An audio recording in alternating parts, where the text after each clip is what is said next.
नमस्कार, FM news देख रहे हैं आप। आपके साथ मैं हूं हर्ष त्यागी। राष्ट्रपति रामनाथ कोविंद ने गुरुवार को राष्ट्रपति भवन में राज्यपालों और उपराज्यपालों के 51वें सम्मेलन की अध्यक्षता की। इस मौके पर सभी राज्यों, केंद्र शासित प्रदेशों के राज्यपाल और उपराज्यपाल कॉन्फ्रेंस का हिस्सा बनने पहुंचे। इसके अलावा उपराष्ट्रपति वेंकैया नायडू, प्रधानमंत्री नरेंद्र मोदी और गृहमंत्री अमित शाह ने भी इस सम्मेलन में हिस्सा लिया। बताया गया कि राष्ट्रपति ने सम्मेलन के दौरान 2019 के बाद नियुक्त हुए सभी राज्यपालों और उपराज्यपालों को बधाई दी और फिर पूर्व राज्यपाल कल्याण सिंह, लालजी टंडन और मृदुला सिन्हा के निधन पर शोक जताया। कोरोना महामारी पर राष्ट्रपति ने कहा कि हमें फ्रंटलाइन वर्कर्स को श्रेय देना चाहिए, जो कि कोरोना से लड़ने में सबसे अहम भूमिका निभा रहे हैं।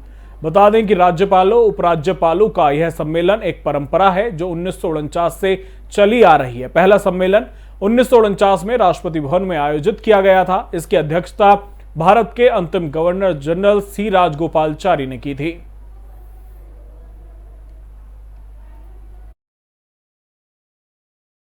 गोरखपुर के बीआरडी मेडिकल कॉलेज के डॉक्टर कफील खान को बर्खास्त कर दिया गया है। डॉक्टर कफील 4 साल से निलंबित थे। गोरखपुर के बीआरडी मेडिकल कॉलेज में ऑक्सीजन की कमी से हुई बच्चों की मौत के बाद से डॉक्टर कफील निलंबित थे। वहीं इस मामले पर अब कांग्रेस की महासचिव और उत्तर प्रदेश की प्रभारी प्रियंका गांधी ने यूपी सरकार को निशाने पर लिया। प्रियंका गांधी ने इसको लेकर ट्वीट भी किया। प्रियंका ने ट्वीट किया कि उत्तर प्रदेश सरकार द्वारा डॉक्टर कफील खान की बर्खास्तगी दुर्भावना से प्रेरित है। नफरती एजेंडा से प्रेरित सरकार उनको प्रताड़ित करने के लिए ये सब कर रही है, लेकिन सरकार को ध्यान रखना चाहिए कि वो संविधान से ऊपर नहीं है। कांग्रेस पार्टी डॉक्टर कफील की न्याय की लड़ाई में उनके साथ है और हमेशा रहेगी। इससे पहले कांग्रेस महासचिव प्रियंका गांधी ने साल 2020 में डॉक्टर कफील खान से मुलाकात की थी। उस दौरान डॉक्टर कफील खान को लेकर उत्तर प्रदेश में सियासत काफी गर्म रही। रासुका के तहत कफील खान जेल में थे और जमानत पर बाहर आए थे। उस दौरान भी प्रियंका ने डॉक्टर कफील खान का समर्थन किया था।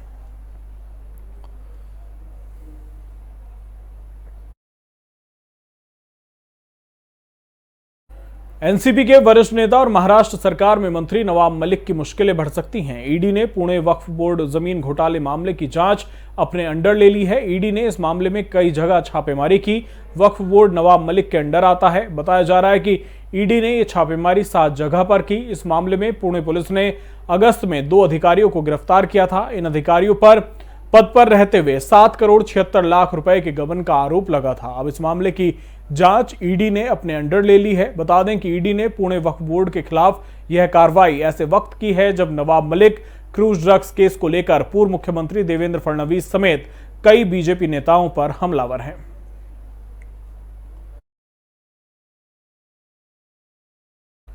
महाराष्ट्र में ड्रग्स केस की जांच अब कानूनी लड़ाई का रूप अख्तियार करती जा रही है। एनसीपी के वरिष्ठ नेता नवाब मलिक की बेटी नीलोफर मलिक ने पूर्व मुख्यमंत्री देवेंद्र फडणवीस को कानूनी नोटिस भेजते हुए माफी की मांग की है। नवाब मलिक ने कहा कि मेरी बेटी ने देवेंद्र फडणवीस की तरफ से लगाए गए इन आरोपों पर कि मेरे दामाद के घर से ड्रग्स बरामद हुई, मेरी बेटी ने कानूनी नोटिस भेजा है। अगर वो माफी नहीं मांगते हैं तो हम फडणवीस के खिलाफ मानहानि का नोटिस भेजेंगे। इसके साथ ही नवाब मलिक ने कहा कि द्वारका से भी ड्रग्स पकड़ा गया है। सवाल उठता है कि कहीं ड्रग्स के खेल गुजरात से तो नहीं चलते। द्वारका में ड्रग्स पकड़ा गया, क्या यह संयोग है?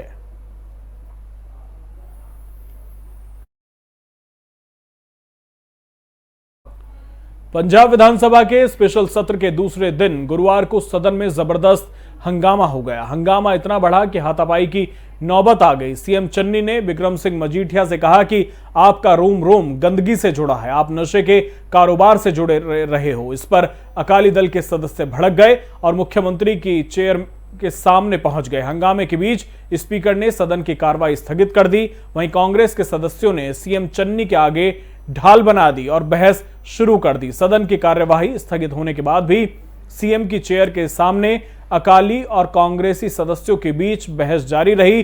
सीएम अपनी चेयर पर बैठे रहे और चारों तरफ से कांग्रेस के विधायकों ने घेरा बना लिया। सदन की कार्रवाई दोबारा शुरू होते ही 10 मिनट के लिए फिर स्थगित कर दी गई। सभी सदस्य सदन में मौजूद रहे।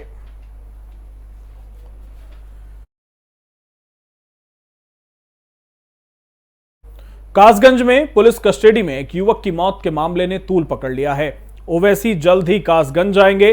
प्रदेश अध्यक्ष शौकत अली ने यह जानकारी दी। प्रदेश अध्यक्ष शौकत अली ने कहा कि जहां मुसलमानों की हत्याएं होती हैं वहां कभी भी प्रियंका गांधी और अखिलेश यादव नहीं जाते हैं। मुसलमानों के साथ दोहरा मापदंड अपनाते हैं। सपा और कांग्रेस के नेता सॉफ्ट हिंदुत्व की राजनीति करते हैं। इससे पहले ओवैसी ने कहा कि अल्ताफ की हत्या की गई, कैसे कोई 4-5 फीट लंबी टंकी से एक हुडी बांधकर लटक सकता है। पुलिस वालों को सिर्फ सस्पेंड ही नहीं करना चाहिए बल्कि उन्हें अरेस्ट करना चाहिए, क्योंकि अल्ताफ की मौत पुलिस कस्टडी में हुई है।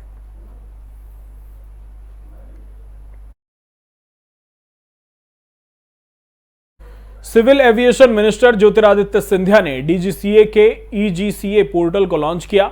सिविल एविएशन की सरकारी कंट्रोलिंग एजेंसी डीजीसीए के कामकाज को पेपरलेस करने के लिए ईजीसीए पोर्टल की शुरुआत की गई है। ज्योतिरादित्य सिंधिया ने कहा कि इससे अब कामकाज की जटिलताएं दूर हो सकेंगी और स्टेक होल्डर्स का समय भी बचेगा। डीजीसीए के इस प्लेटफॉर्म को टाटा कंसल्टेंसी सर्विसेज ने तैयार किया है। ईजीसीए का अर्थ है electronic governance of civil aviation. Ministry of civil aviation की वेबसाइट पर ही ईजीसीए के प्लेटफॉर्म का उपयोग किया जा सकता है। इसके लिए हर स्टेक होल्डर को अपनी पहचान के साथ अपना लॉगिन बनाना होगा। अब डीजीसीए से मिलने वाली सभी अनुमतियां इसी डिजिटल विंडो के माध्यम से दी जाएंगी, यानी हर प्रकार के एप्लीकेशन फॉर्म भी अब इसी डिजिटल पोर्टल पर जमा किए जाएंगे। आवेदन के लिए कागज के फॉर्म अब नहीं भरे जाएंगे।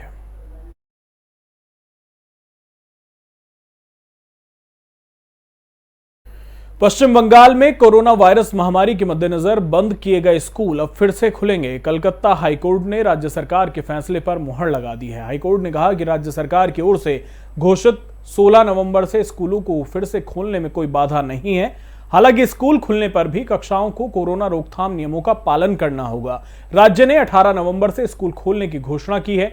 अधिसूचना के साथ राज्य ने कहा कि फिलहाल 9वीं से 12वीं तक की कक्षाएं लगेंगी। 9वीं से 11वीं तक की कक्षाएं सुबह 9:30 बजे से दोपहर 3:30 बजे तक होंगी। 10वीं और 12वीं की कक्षाएं सुबह 10:30 बजे से शाम 4:30 बजे तक होंगी।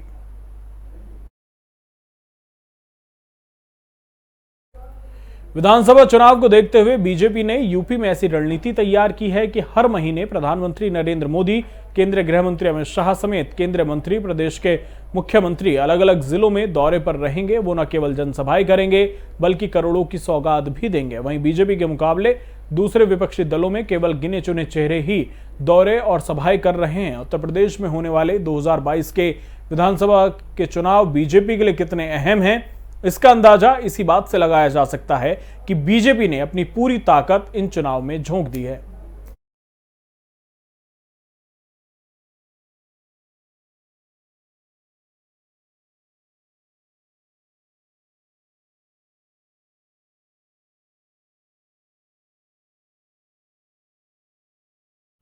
कांग्रेस नेता सलमान खुर्शीद के खिलाफ दिल्ली पुलिस से शिकायत की गई है। उनकी किताब को बुधवार को विमोचन किया गया और आज उनके खिलाफ शिकायत की गई है। उनके ऊपर आरोप है कि उन्होंने हिंदुत्व की आतंकवाद से तुलना कर उसे बदनाम करने की कोशिश की है। खुर्शीद की किताब सनराइज ओवर अयोध्या में टिप्पणी के खिलाफ यह शिकायत दर्ज कराई गई है। विवेक गर्ग नाम के दिल्ली के वकील ने दिल्ली पुलिस कमिश्नर से शिकायत की है और किताब में हिंदुत्व की तुलना आईएसआईएस और बोको हरम जैसे आतंकी संगठनों से की है, जिसमें सलमान खुर्शीद ने कहा कि हिंदुत्व साधु संतों के सनातन और प्राचीन हिंदू धर्म को किनारे लगा रहा है, जो कि हर तरीके से आईएसआईएस और बोको हराम जैसे जिहादी इस्लामी संगठनों जैसा रहा है।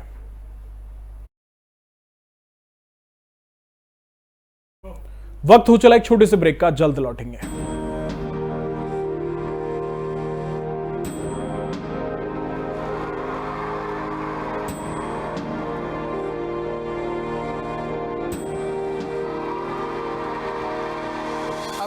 बच्चा देशभक्ति पढ़ेगा, अब बच्चा बच्चा देशभक्त बनेगा।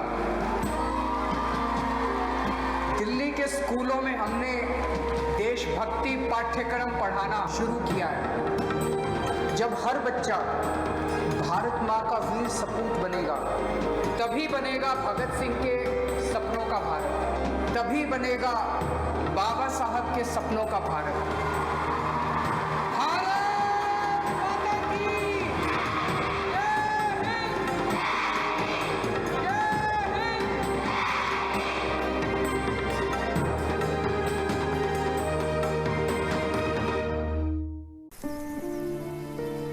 सभी जानते हैं कि दिल्ली और उसके आसपास के इलाकों में हर साल अक्टूबर नवंबर के महीनों में पराली के धुएं से प्रदूषण बढ़ जाता है।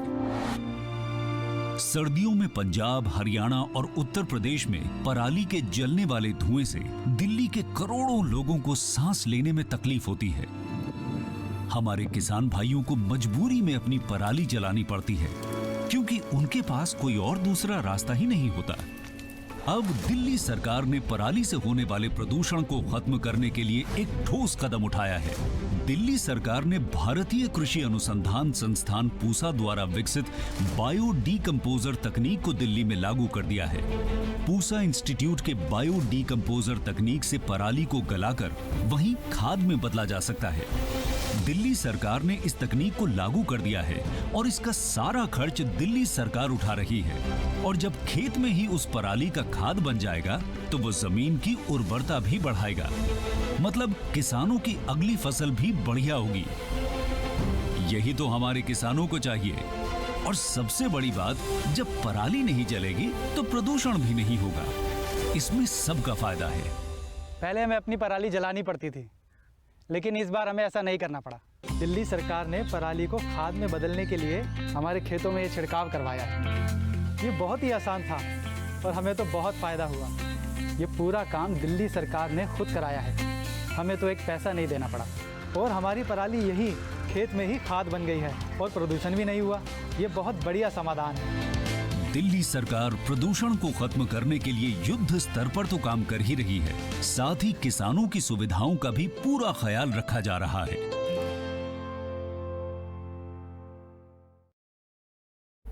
ब्रेक के बाद स्वागत है आपका। कांग्रेस नेता सलमान खुर्शीद की किताब को लेकर बीजेपी ने कांग्रेस पर जबरदस्त हमला बोला है। बीजेपी प्रवक्ता गौरव भाटिया ने कहा कि यह सोनिया गांधी और राहुल गांधी के इशारे पर ही बार बार होता है। उन्होंने पूछा, क्या ये सत्य नहीं है कि इससे पहले हिंदू आतंकवाद का आविष्कार कांग्रेस हेडक्वार्टर में किया गया? क्या अब यूपी चुनाव में इच्छाधारी हिंदू राहुल गांधी और प्रियंका गांधी की हिम्मत होगी कि वे कहें कि हिंदुत्व की विचारधारा आईएस और बोको हरम की विचारधारा है? भाटिया ने कहा कि जो आतंकी संगठन की विचारधारा है उससे आप तुलना कर रहे हैं कि उन 100 करोड़ हिंदू विचारधारा की, जिसने आजादी से पहले और बाद में पूरी तरह से सहिष्णु होने का प्रमाण दिया। बीजेपी प्रवक्ता ने कहा कि यह गहरी साजिश है। हम सब जानते हैं कि कांग्रेस की सरकारें आजादी के बाद 55 साल रहीं, कैसे सांप्रदायिक बंटवारा किया, कैसे हिंदू मुस्लिम करें। विपक्षी दलों की भी मजबूरी बन गई है कि विकास की बात करें। कांग्रेस को पता है कि उनकी नफरत की राजनीति को जनता नकार रही है, तो ध्रुवीकरण कैसे कराएं?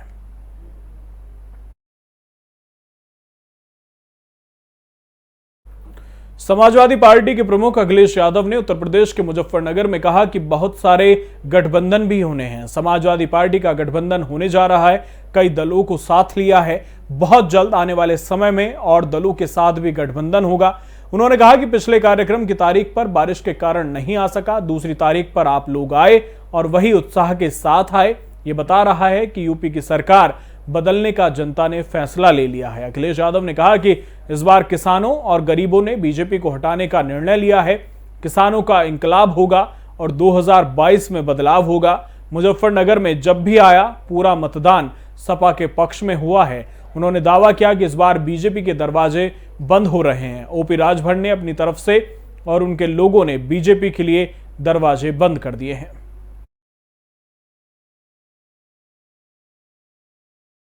बॉलीवुड एक्ट्रेस कंगना रनौत भारत की आजादी पर दिए बयान के बाद विवादों में हैं। कंगना ने एक टीवी चैनल के कार्यक्रम में कहा कि आजादी अगर भीख में मिले तो क्या वो आजादी हो सकती है? कंगना ने कहा कि असली आजादी तो 2014 में मिली है। इस बयान के बाद कंगना निशाने पर हैं। बिहार के पूर्व मुख्यमंत्री और हिंदुस्तान आवाम मोर्चा के अध्यक्ष जीतन राम मांझी ने मांग की है कि कंगना से पद्मश्री सम्मान वापस लेना चाहिए। जीतन राम मांझी ने राष्ट्रपति भवन को टैग करते हुए ट्वीट किया कि बिना देरी किए कंगना रनौत से पद्मश्री सम्मान वापस लेना चाहिए। उन्होंने लिखा कि नहीं तो दुनिया ये समझेगी कि गांधी, नेहरू, भगत सिंह, सरदार पटेल, कलाम, मुखर्जी, वीर सावरकर ने भीख मांगी तो आजादी मिली। उन्होंने ये भी मांग की कि कंगना इस बयान के लिए माफी मांगे। जीतन राम मांझी ने चैनलों से भी कंगना को बैन करने की अपील की है।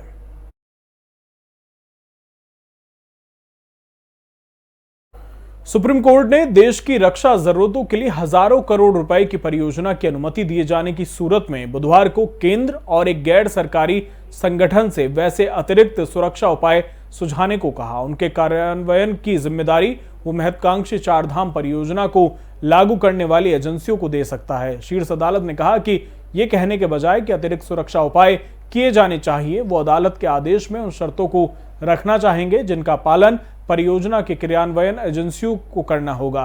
वहीं केंद्र ने कहा कि वो पहले ही इस पर अध्ययन कर चुके हैं, जिसमें क्षेत्रों का भूवैज्ञानिक सर्वेक्षण भी शामिल है और भूस्खलन की घटनाओं को कम करने के लिए कई कदम उठाए गए हैं। हालांकि केंद्र ने यह भी कहा कि अगर शीर्ष अदालत अतिरिक्त सुरक्षा उपाय करती है तो उसे कोई आपत्ति नहीं होगी। 12,000 करोड़ रुपए की लागत वाली रणनीतिक रूप से महत्वपूर्ण 900 किलोमीटर लंबी इस परियोजना का उद्देश्य उत्तराखंड के 4 पवित्र धामों यमुनोत्री, गंगोत्री, केदारनाथ और बद्रीनाथ को हर मौसम में कनेक्टिविटी प्रदान करना है। न्यायमूर्ति डीवाई चंद्रचूड़, न्यायमूर्ति सूर्यकांत और न्यायमूर्ति विक्रमनाथ की पीठ ने स्पष्ट किया कि उसने विवाद पर अपना मत नहीं बनाया। साथ ही कहा कि वो जो सवाल पूछ रही हैं वो इस मुद्दे पर संबंधित पक्षों से बेहतर प्रतिक्रिया प्राप्त करने के लिए है।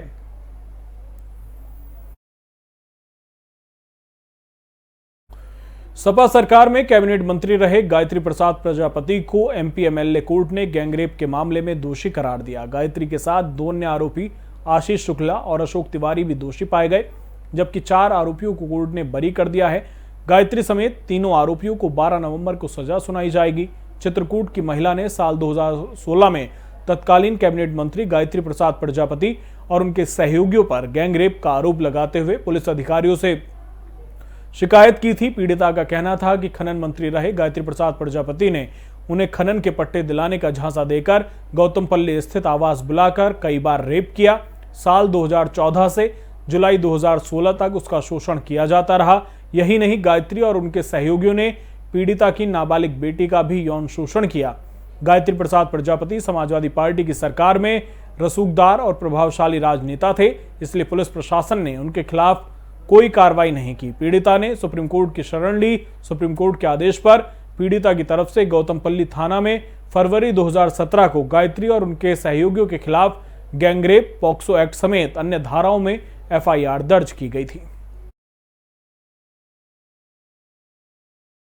सिटी मॉन्टेसरी स्कूल के तत्वाधान में विश्व के मुख्य न्यायाधीशों का 22वां अंतर्राष्ट्रीय सम्मेलन 19 से 22 नवंबर तक ऑनलाइन आयोजित किया जा रहा है। बता दें कि इसमें विभिन्न देशों के राष्ट्रपति, प्रधानमंत्री, संसद के अध्यक्ष, न्याय मंत्री और विश्व प्रसिद्ध शांति संगठनों समेत 49 देशों के मुख्य न्यायाधीश और कानूनविद इस सम्मेलन में हिस्सा लेंगे। इस सम्मेलन के माध्यम से सीएमएस ने न सिर्फ बच्चों के अधिकारों की आवाज उठाई है, बल्कि किशोर और युवा पीढ़ी की समस्याओं के समाधान के प्रति भी जागरूक किया है। मुख्य न्यायाधीश सम्मेलन के संयोजक और सीएमएस संस्थापक से हमारे संवाददाता ने खास बातचीत की।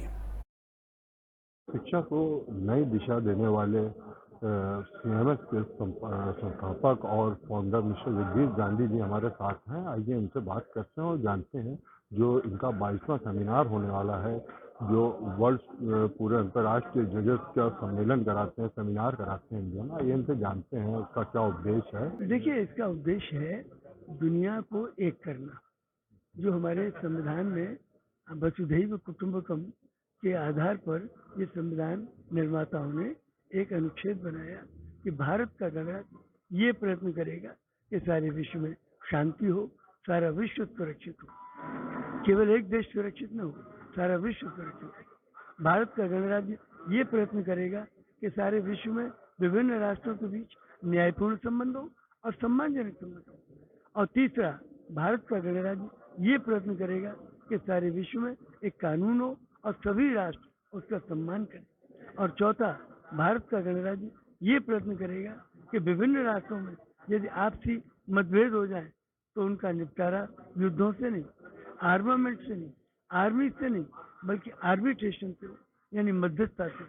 प्रश्न है कि मध्यस्थता कौन करे। यूनाइटेड नेशन 5 पावर ब्लॉक्स में बटा हुआ है, अमेरिका, चाइना, रशिया, फ्रांस और इंग्लैंड। तो ये 5 पावर ब्लॉक्स में होने के कारण इसमें कोई निर्णय नहीं हो पाता। यहाँ तक कि इंडिया पाकिस्तान की 3 लड़ाइयाँ हो गई, वो सेटलमेंट नहीं करा पाए। इजराइल और पैलेस्टाइन की अनेक लड़ाइयाँ हो गई, कोई सेटलमेंट नहीं हो पाया। आप देखें तो साउथ कोरिया, नॉर्थ कोरिया की तमाम युद्ध हो गए, कोई सेटलमेंट नहीं हुआ। आप देखें तो इराक, ईरान के युद्ध हो गए, कोई सेटलमेंट नहीं हो पाया। तो यूनाइटेड नेशन इतना सशक्त नहीं है कि वो सेटलमेंट ऑफ डिस्प्यूट कर सके। इसके लिए वर्ल्ड की पार्लियामेंट बनानी होगी, वर्ल्ड की गवर्नमेंट बनानी होगी, वर्ल्ड कोर्ट ऑफ जस्टिस बनाना होगा, और उसी दिशा में हमारा ये प्रयत्न है।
जम्मू कश्मीर के कुलगाम में आतंकियों और सेना के बीच मुठभेड़ हो गई। कुलगाम के चावलगाम इलाके में सेना ने आतंकवादियों को घेरा और एक आतंकवादी को सेना ने मार गिराया। फिलहाल एनकाउंटर जारी है। एक ट्वीट में कश्मीर जोन पुलिस ने यह कहा कि कुलगाम जिले के चावलगाम इलाके में सुरक्षा बलों और आतंकियों के बीच मुठभेड़ शुरू हो गई है, जिसमें एक आतंकवादी मारा गया है। एक पुलिस अधिकारी ने बताया कि सुरक्षा बल ने एक खोजी अभियान शुरू किया है। सुरक्षा बल इलाके में खोजबीन कर रहे थे, तभी अचानक आतंकवादियों ने उन पर हमला कर दिया। इसके बाद एनकाउंटर शुरू किया गया और सेना के एक्शन में एक आतंकवादी मारा गया। दिल्ली एनसीआर की हवा लगातार खराब होती जा रही है, या कहें कि वायु में प्रदूषण पूरी तरह से घुल चुका है। यही कारण है कि दिवाली के 6 दिन बीत जाने के बाद भी एनसीआर के शहरों में प्रदूषण कम होने का नाम नहीं ले रहा। एनसीआर में सबसे ज्यादा खराब हवा गाजियाबाद की है। गाजियाबाद में AQI सबसे खराब है। बता दें कि बुधवार को इसे देश के 141 शहरों की सूची में सबसे प्रदूषित शहरों में दर्ज किया गया। इसके साथ बुलंदशहर से लेकर पानीपत तक के हालात गंभीर बने हुए हैं। आने वाले 2 दिनों तक हालात यही बने रहेंगे। 13 नवंबर के बाद से ही वायु गुणवत्ता के स्तर में थोड़ा सुधार आने का अनुमान है। दरअसल लगातार पड़ोसी राज्यों में पराली जलाने की घटनाओं में इजाफा हो रहा है। एनसीआर और आसपास के शहरों में प्रदूषण बढ़ने का एक मुख्य कारण है। सफर के मुताबिक पड़ोसी राज्यों में किसानों के द्वारा लगातार पराली जलाई जा रही है। बीते 24 घंटे में 5317 पराली जलाई गई हैं, जिससे उत्पन्न होने वाले PM 2.5 की प्रदूषण में 27% हिस्सेदारी रही। हवा की दिशा उत्तर पश्चिम बनी हुई है, लेकिन रफ्तार हल्की बनी हुई है। इस वजह से पराली का धुआं कम मात्रा में दिल्ली एनसीआर तक पहुंचा है।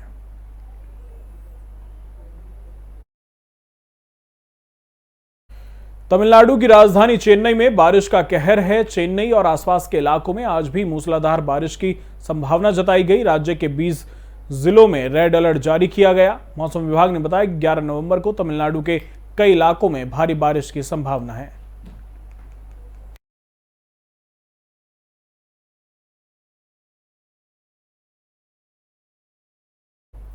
फिलहाल मेरे साथ इतना ही। बने रहिए FM न्यूज के साथ। नमस्कार।